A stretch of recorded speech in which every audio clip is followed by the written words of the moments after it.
होली की आप सभी दर्शकों को ढेर सारी शुभकामनाएं।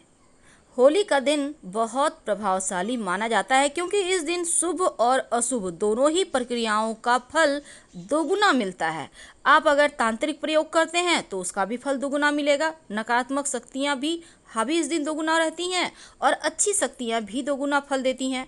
तो होलिका दहन की रात कुछ विशेष ऐसी चीज़ें हैं जो भूलकर नहीं खाना चाहिए और कुछ विशेष बातों का ध्यान भी रखना चाहिए, वरना आप मुश्किल में पड़ सकते हैं।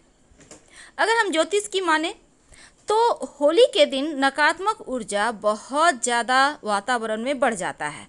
इसीलिए इस दिन घर से बाहर निकलते समय थोड़ी सावधानी तो रखना चाहिए। भूल कर भी किसी चौराहे के बीच से मत गुजरिए। चौराहे से तो गुजरिए लेकिन किनारे से, बीच से ना गुजरे। यहाँ पर लोग जादू, टोना, तंत्र मंत्र क्रियाएं करते हैं और नकारात्मक शक्तियाँ काली चीज़ों की ओर ज़्यादा आकर्षित होती है। इसीलिए होलिका दहन की रात भूल कर भी, जो खासकर महिलाएं हैं, बाल खोलकर मत रहिएगा। कोशिश करें कि सिर को ढक कर रखें।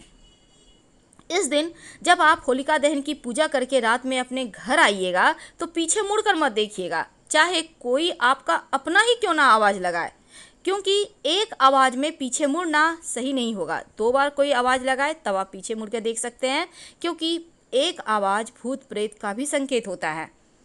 होलिका दहन के दिन दूसरों के घर की दी हुई सफ़ेद रंग की चीज़ तो भूलकर भी ना खाएं।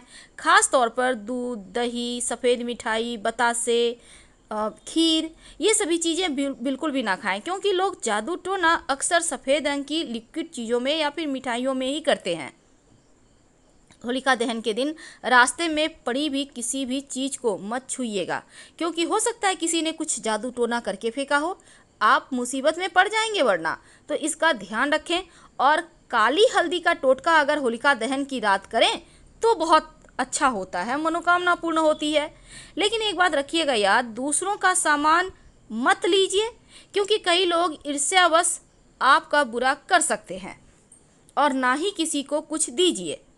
होलिका दहन की रात में बाल को काढ़ना, जिसे कंघी करना कहते हैं ना, मत कीजिएगा, नहीं तो नकारात्मक जो बुरी शक्तियां हैं हावी हो सकती हैं। खासकर जो गर्भवती महिलाएं हैं, अपना ख्याल रखें और किसी का दिया हुआ कुछ भी मत खाइए। होलिका दहन की रात में खुले में कपड़े भी मत सुखाइएगा, नहीं तो निगेटिव एनर्जी का साया पड़ेगा तो मानसिक तौर पर परेशानी होगी। और काले कपड़े भी मत पहनिएगा, क्योंकि काले कपड़े निगेटिव एनर्जी को खींचता है, तो आपके जीवन में मुश्किलें बढ़ सकती है। इस बात का ध्यान रखिएगा।